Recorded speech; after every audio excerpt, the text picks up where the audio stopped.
Hi,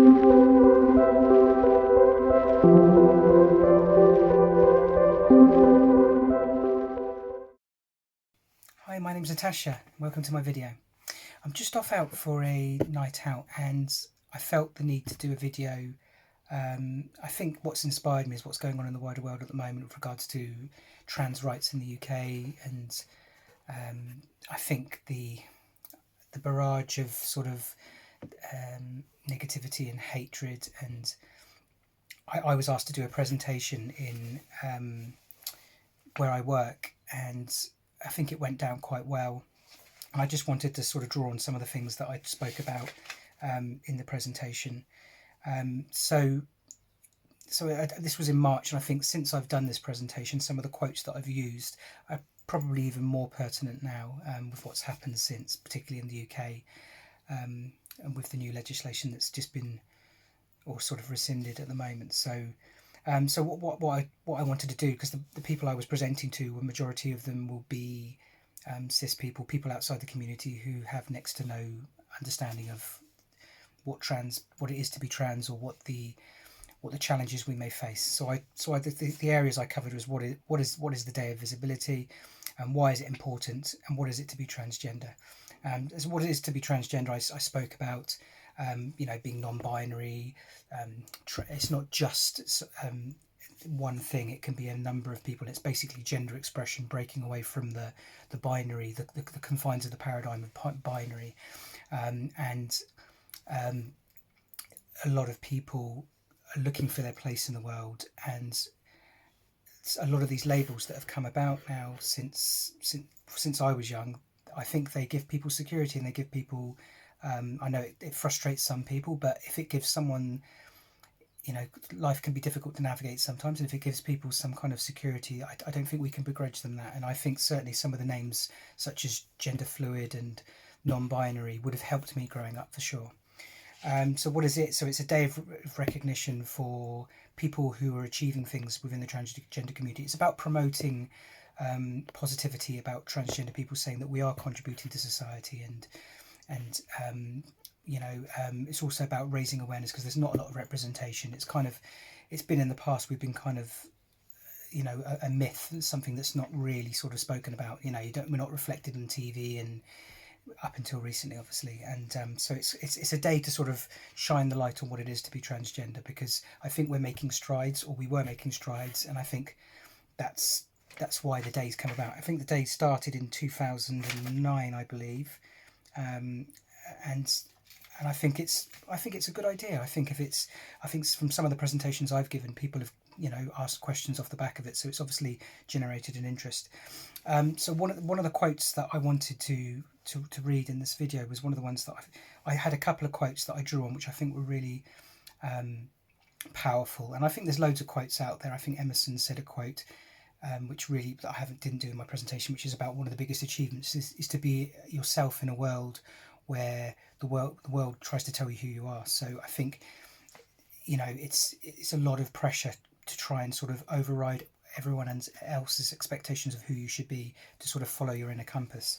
But one of the first quotes I had in my presentation was it was by Mahatma Gandhi, which I know it wasn't talking about necessarily gender rights, but it was talking about human rights at that time, and I think it's applicable to us at the moment. So the quote is: "First they will ignore you, then they will laugh at you, then they will fight you, then you will win."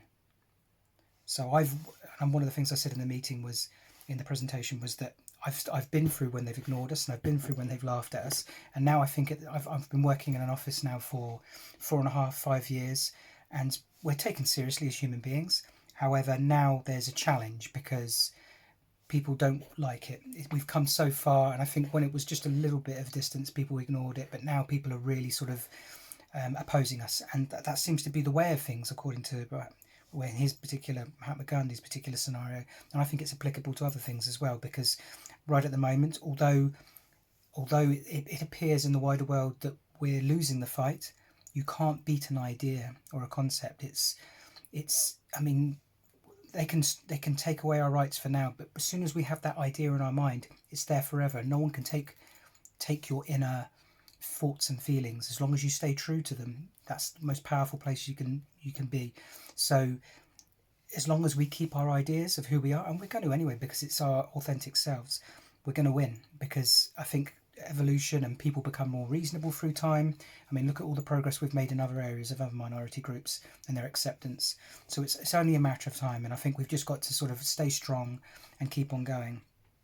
One of the other quotes, which is really powerful for me, because I was always looking when I was younger for the world to tell, for people to tell me who I should be or who I was.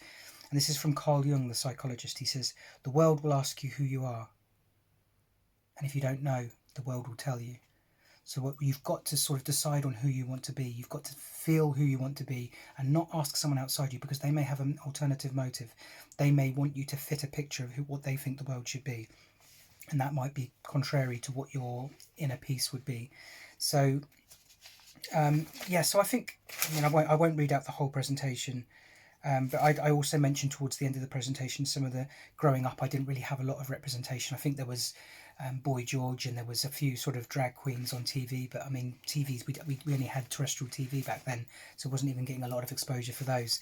Whereas now we've got, we've got great role models like Hunter Schafer, the model and actress, Kim Petras, the singer, Elliot Page, and many more. And I think RuPaul's Drag Race as well has been a platform for a lot of trans people to come out and to be themselves as well. So there's so much more representation, which I can think can only be more encouraging, because I think with the greater exposure of media, and it's difficult for them to police. So all these people that want to sort of contain ideas and expression, I think it's very, very difficult, unless we become dictatorships where like other regions of the world where we're not allowed to do anything.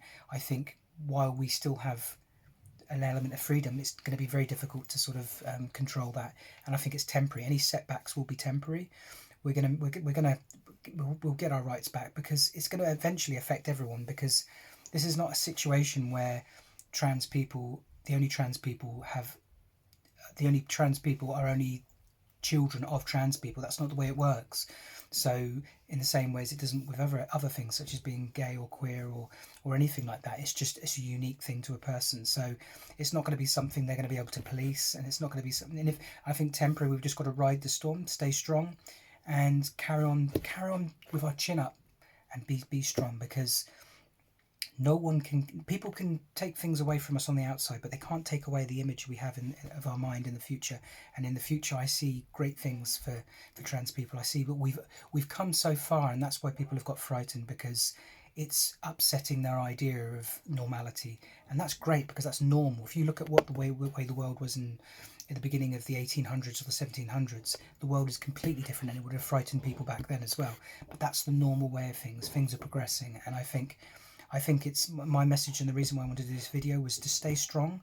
Let's stick together, and let's not, because I think a lot of people, politicians, they look to divide and conquer us. Let's all be supportive of each other, be positive, and I'll be going to the Trans Pride in Brighton this year, because I think it's important to sort of, have a presence there.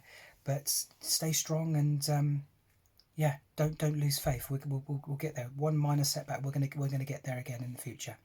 Okay, thanks for now, and stay positive, and for more videos, subscribe. Thanks, bye-bye.